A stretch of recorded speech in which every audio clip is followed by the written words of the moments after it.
Welcome to Be On It, episode 20. Hey Jessica, what's going on in the beehive today? Hey, Debbie, I was just thinking about you and I both recently traveled, and I went to New York for 5 days, and I just kind of wanted to give you an update on the things that I learned. I was I went in October, and we were going to visit my son because he was in a play, and so we got there and things that I learned about flying into JFK at certain times. It was a little chaotic. I didn't realize that we were flying in during their busiest rush hour time. So navigating the airport and trying to do the Uber shuttle ended up becoming a 3-hour venture. We landed at 3. We didn't get to the hotel, I think, until 7:30. It was kind of a disastrous arrival. And so what I learned from that is you either fly in at a non-rush hour time or it's worth it to like hire a car service to get to your hotel. And usually you can go through your local hotel and they will make that arrangement. If they know you're coming in at a certain time, they'll be there for you. And it wasn't clear exactly where all the shuttles and stuff were. The verbiage was not super clear. So kind of had to navigate and ask a little bit, and then we made our way there. And my husband booked the Uber shuttle that will go to like certain drop-off locations, and you share the ride, and so it's less expensive.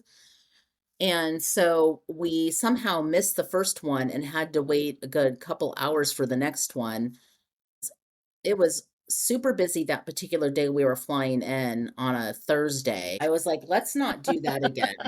So Hit on the way back, yeah, it was like that was nuts. It was just hit the ground running. unnecessary stress. That was, yeah, like, and it just made me think because when we go back in May for my son's graduation and we're like, navigating bringing my in-laws, do we Yeah. fly in at the same time so we can help them get their, car and then get them to Long Island versus like them coming to the city? It really just reiterated that, yeah, no, the city is not going to be for them. We can bring them to the city, but them staying in, excuse me, staying in the city is not going to be it.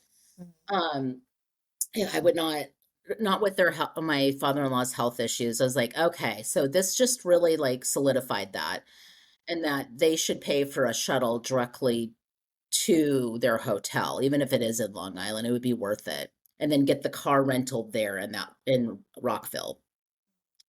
So that was helpful for the future travel times. And then we just decided we'd ask the hotel. They offered a car service, and it was cheaper than even doing like a other car service. So we just paid the money, and it was so much nicer to get to the hotel, or not to the hotel rather, but to the airport. Um, and not have to stress about like, do we take the air train with all our luggage, which can be really crazy busy too. Something to think about if you're taking landing at JFK and you're taking the air train, then catching a subway. Those subways can be packed at rush hour, and you have all your luggage. That's really hard because they will shut those doors. If you don't have your luggage, there it goes. If those doors are shut and your luggage is left on the little sidetrack, I mean, you gotta, yeah. So And and you don't want one person in and one person out, right? that almost happened to us. And it's funny. We were like all together. We were hopping on, but it was rush hour. We're going to Brooklyn. And yeah, luckily I grabbed my husband and like, let's go, because we had him. So how we did it for safety is I had a backpack purse.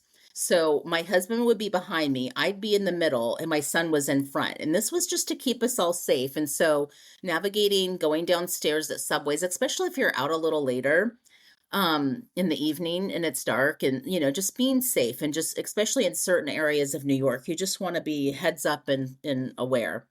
And that's a new thing they have going on. They have little gates up now with little spaces to enter the subway. So there's those safety features that they're really trying to install.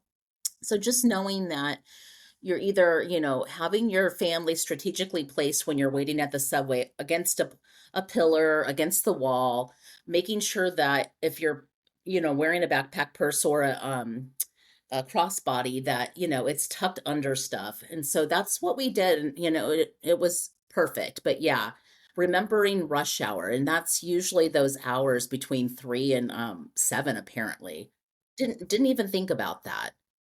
Yeah, just something to think about if you're landing at that time that you're gonna want to avoid taking the air train and the subway or like trying to do the Uber shuttle because it was a little bit of a nightmare.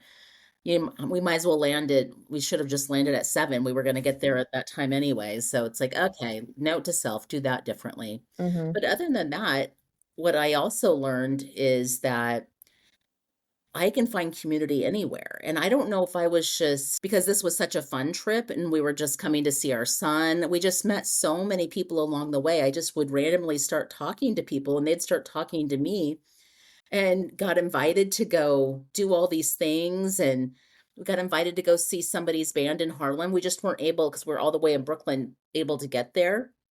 And so I'm like, well, became like Instagram followers and, we'll keep in touch if we're ever there and say hello.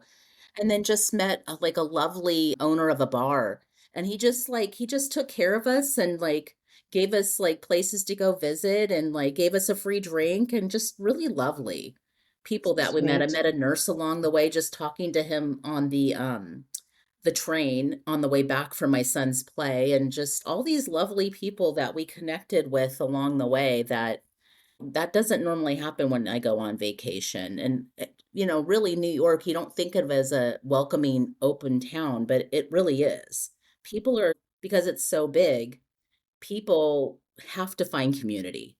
You're kind of forced to find community. And so it just happened naturally and organically. And it was just so much fun. And it was really fun not doing all the touristy things this time because we'd already done it. We just got to do all the local things and hang out and just like go all over the place. And finally, we had never made it to Chelsea's Pier, so we just decided to go do that. And it's really cool. The Chelsea's Pier kind of reminds me of Seattle's Pier. It almost the same concept. It has all the restaurants inside, and yeah, I was like, this is really the similarities are very similar to Seattle. It was very interesting. I was like, oh, okay. And the weather was decent. It wasn't bad at all. And yeah, we had so much fun. It's wonderful. That was my whole takeaway. I was like, okay, you can find community anywhere that you go. You just have to be Hmm. open to it. Yeah, and those are the little hidden gems. Yeah. Like I loved it. I'm looking forward to going back. We'll go visit our friend that we met at the bar. I'll connect with the person that has the band to see if he's playing and we'll go see him this time. And just, That's yeah, cool. like creating community anywhere that you go. It's nice to have those connections and like meeting new people. It was fun. I really enjoyed myself. That's awesome. Well, I want to give a little update on my trip. I was fortunate enough to go on a trip with my mom and my sister to celebrate my mom's 70th birthday. And so we went to Italy, flew into FCO, which is the Leonardo da Vinci Airport, which is near Rome. Went from Rome to Florence and then back to Rome again and back home. So I was on a 7 day, almost 8 day trip. And I learned a lot of things. Let's just say that. Okay.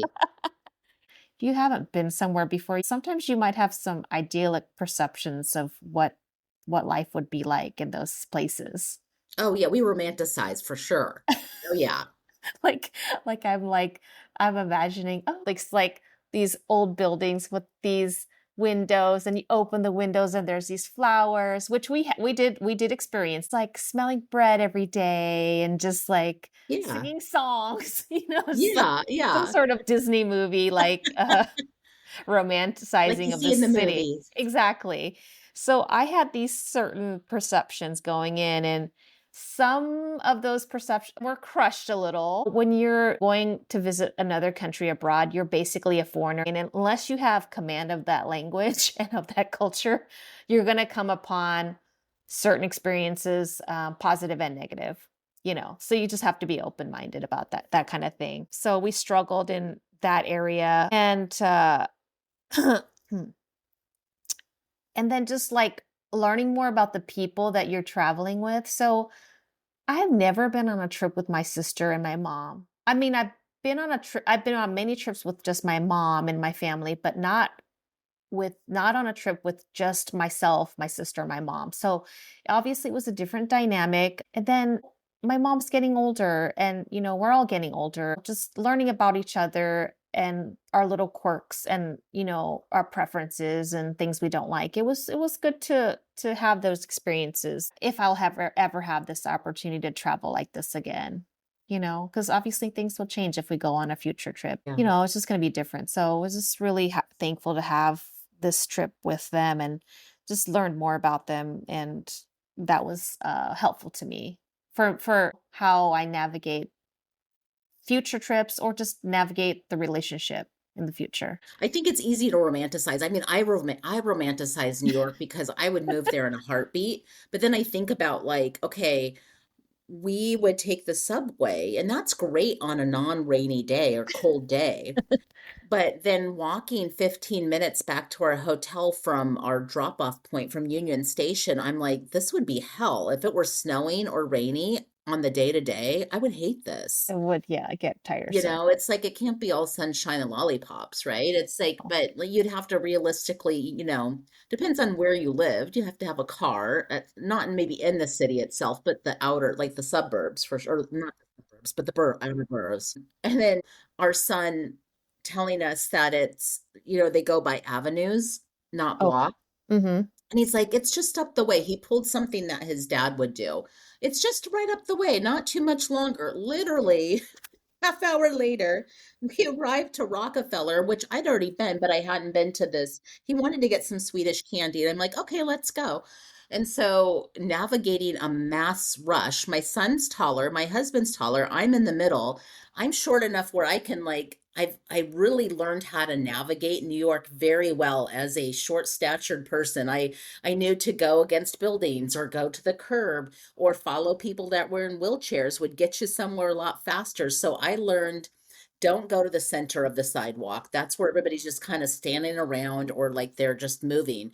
And I figured, okay, I can move like a New Yorker, fast, fast, fast. It's very fast paced. Kind of once you get there, it's like if you're not fast, you're gonna get run over basically. It's like you have to I learned that was another thing I learned. It's like, okay, fast-paced life on the day-to-day would be too much for me. I need to have some downtime. And of course, if you have an apartment or a home, you can have that downtime. But those were the couple things that it's like the reality hits the day-to-day of having to get off and walk back to your place that'd be really hard not having a car and having to carry groceries or do your laundry at a laundromat if you're lucky enough to have a laundry in your building. But yeah, that would be really rough. I guess it made me really appreciate what I do have. I feel I agree. Like once I got there, just doing the whole round trip thing, I'm like, okay, these are these cool experiences and these are the things that I can incorporate into my life. Like maybe I have more art or more decor or culture in my like day to day at home back in the US that I could incorporate. But at the same time, I felt really comforted to be back home because I know what to do and I don't I don't have to traverse the Right. busy sidewalks every day. And uh, I know New York City's sidewalks are super busy and it's like there's no lollygagging because people have places to go and people to see. In Italy, both the places that more so in Florence is there was a lot of cobblestone. Oh, Like that's hard to walking on walk on. cobbles it's hard. It's very wearing on your feet after a while. We were doing like 20,000 steps a day. And Yeah. you can imagine how hard that is on your feet, even with good shoes. Yeah, and you were saying something that I didn't even know because I've never been to Italy. I didn't even realize they had a subway system. I knew they had trains, and Oh, I yeah, figured they probably had some sort of bus system, but I didn't know they have subways. they do. And it's deep. Like, So very, very steep. Do they have like escalators oh, that they take you do. down? Yeah, Okay. it Oh, felt like wow. it, but it just, yes, there were escalators Yeah. running. And so we were thankful for the escalators because we didn't have to do the stairs, but it felt deep, like you were going down deep. Oh, We found ourselves inadvertently having to deal with rush hour 2 in Rome on the subway, which was kind of scary if you're not used to it. Like, you better get on that train. That's another thing. It's like you can the plus thing about New York is you can now you don't have to get a Metro card. You can now just use your phone and your wallet to scan and then get, pay for the Oh, subway that way. That was that's so cool. nice. Yeah. Technology, that was a great advancement. Is that when you at the turn stop? Is that where you can use that? Yeah, the little turn, yeah, Yeah. whatever you call that thing. Yeah. And then you Okay. scan it and you scan your wallet and then move on. It was great. Okay. Oh, that's that. Yeah. So you don't. You Yeah. don't So have you don't to need to fuss buy with getting card. a card. Uh-uh. Okay. It Got was it. great. And then Uh-huh. the LIRR, you could do the same thing. You could just pre-purchase your ticket, and then the conductor comes down and you show them your ticket. Mm-hmm. It was great. Mm-hmm. But yeah, it's interesting when the more you go someplace, or like if you go somewhere that you've never been before. I was going to ask you, Mm-hmm. what was because I've never been to Europe, what Mm-hmm. was how different is it from the US? And I know there's probably major differences, but like just the outlook of like the food quality, the dollar ratio, the outlook on how they view Americans. I just kind of was curious about like what your treatment was like, good, bad, were people welcoming? Was it dependent upon where you were at? Okay. So I'll start with that question first. As far as the hospitality, um, hit or miss. Oh, that's hard. Not as hospitable as I thought it would be. Yeah. Yeah. So obviously we're tourists and it is a major tourist attraction. So there's tourists everywhere, whether it be other Americans or it could be other Europeans or Asians. There's just a whole hodgepodge of tourists there.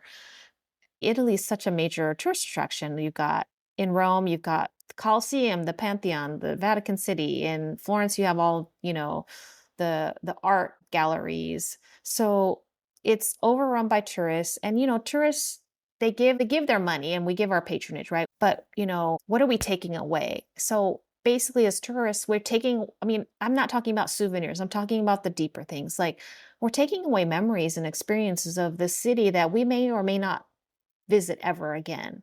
So, as far as those memories, good and bad. Yeah. Hospitality wise, not as high as I thought it would be, to be honest. If you do Italy again, how would you do it differently so you didn't experience that? Like, where would you go where it was maybe less touristy? Would you go to the Yeah, countryside or the beach side? I'm right. only speaking because if I ever go, what do I want to avoid? So I think that you have to be a little more strategic and calculated based upon your own preferences and the people that you're traveling with. So if I went with my mother again and she's 70, now, whenever I go again, she'll be 70 plus. So I need to take that into account. That means that I'm not going to be trying to see every tourist attraction that is on everybody's blog. No, I will pick and choose the ones that I feel that are higher echelon as far as desirability to visit. And then taking into account what we like to do. We like nature, we like food, we like culture. So visiting those less touristy attractions like Tuscany, see, and we didn't even get to see the coast. So that is what we would probably do in the future if I would be more off the beaten tourist path because not having gone there before, I wanted to see everything I could. And if I was to go again, I would revise my itinerary to include those places where I could feel more peaceful and more in tune with nature, which is kind of more our thing. As far as the food is concerned, they don't do GMO. So I felt like the quality of the food was better. And they have different designations DOP, IGP. I think if you look at their meat products, and like their cheeses need to be labeled a certain way to know that it's authentic. We did a food tour in Bologna, which is known for their food. And like when you look at balsamic vinegar, we had a couple of drops of some really delicious balsamic vinegar. And basically, if you go to buy balsamic vinegar and you want good balsamic vinegar, you look on the back, and then if the ingredients have vinegar as the first ingredient, you need to go on to the next product. You want to see called grape dust as the first ingredient, and balsamic vinegar, the good stuff is aged, so it'll be a combination of grapes. I think it's called grape dust and vinegar. And Okay. if you get the good stuff, and they use it obvious to flavor their food. So if you get the good stuff, the first taste is just so sweet. It's very, very, very good. Oh, Mhm. okay. And Thank you so, for sharing that. That's cool. mhm, That's cool advice. My other question is, somebody was talking about how the bread is different there. They don't, it's not, it's either salty or not salty. I can't remember what they said. And because it's mm, not used like we use it as a part of our meal, whereas they use it to sop up some of the sauces. Did you mhm. notice anything different about pasta or breading, or was it Okay. more protein forward, less veggies? What was the food Oh, atmosphere like from a the foodie girl? yeah. Okay. So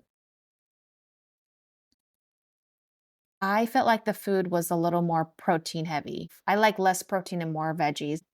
It just makes me feel better. I'm used to that. So when you look at a dish and it's kind of brown with not a lot of peaks of like green and red, for peppers and stuff, I can only eat so much. Oh, the bread. I got a taste of different kinds of bread. Some were like hard on the outside and then a little bit airy on the inside. We did take like a one pasta making class and a pizza making class in Florence, and the flour that they use is different than here. So I'll have to kind of look into that when I go to start making some pasta and pizza. They use like 00 flour, and I can't remember what that equates to as far as like the amount of gluten, I want to say, in flour. So I have to compare and contrast. Oh yeah, interesting. But it's Wonder if they different than import here. it. Yeah, interesting. And I could actually go to an Italian probably grocery store and maybe buy some Italian flour too. Okay, I was kind of wondering about that. It's like you can source your ingredients Hmm. from a Italian store. We were in Did you like Bologna. the pizza making class? Was it good? Was the pizza good? Mhm. I mean, it's all depends on how you make it and what you put. I mean, obviously the Sure. toppings, right? Ours was a little oily because we probably put too much cheese on there, but it's something I would definitely want to replicate at home. Speaking of community, we went to Bologna and saw them make handmade tortellini. It Oh, was so fun. cool. Yeah, it was so cool to see this whole group of people. They call them, I think they call them pasta making labs, and it's basically a group of people that just make tortellini. Fresh pasta for the day for the market or like to mass market to send out It's to all throughout local the. though. Oh, I think it's cool. local, Locally and sourced. so Okay. fresh and then dried. Oh, nice. Did you Mhm. ever go to like any like farmers markets or anything? Do they have that there? I don't think we made it to any of those. I mean, we did go to some markets, but I don't think they were farm to table type of markets. Gotcha.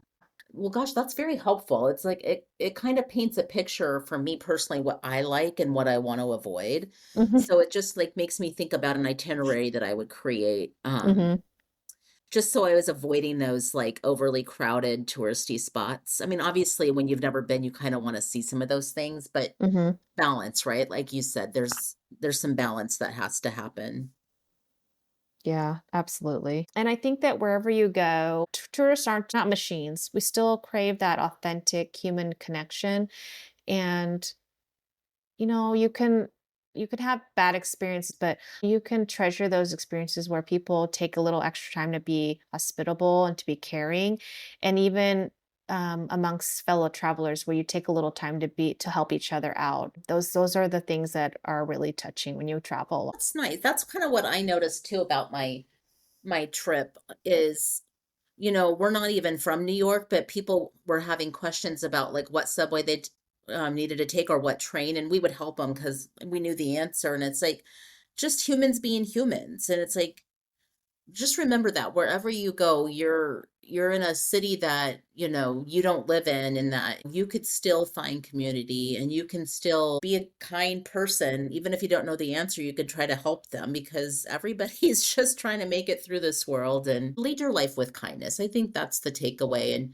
And the nice thing is you can find community anywhere. You just have to look for it or be open to it. Mhm. I agree. If you guys enjoyed this travel update and want to hear more from us, please join us next time. See you next time. Bye. So, what did we think about the museum, Duomo? Very large. It was very large, and there was so much in there compared to the entrance, which seemed like it was really small. Mom, what was your feeling of that museum? Boring. Look at menu. Okay, so we just went to a gelateria called Perche No, Mm. and I ordered the hazelnut, and it's a $4 cone. It's so delicious. I would say it's exceptional. Bobby, you got coffee. That's okay. mid. I wonder if I wonder if I could get something the hazelnut on top of it. Yeah, go ask them. Mom, what about you? You got persimmon. What did you think about yours? I like it. A lot. It's not too sweet and then delicious. Tastes like a persimmon. Okay, so now we are here waiting in the queue for the Vatican Museum. How was your day yesterday? What do you feel? It's pretty good. Glad that we're here. Glad that I didn't get killed on a motorbike. I'm so glad I'm here. 여기 뭐지? Vatican and then Naples. Huh? Not Naples. 여기 뭐지? Rome. Rome. I'm glad here. And I got yesterday Korean food. I ate it. I'm so happy. And I could sleep last night.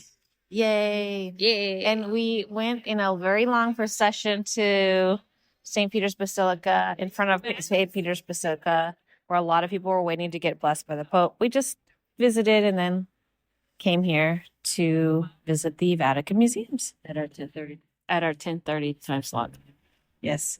And now we have properly working LTE on our phone. So that happened last night, and that was a game changer. I can't even emphasize a game changer. Do not use airlock.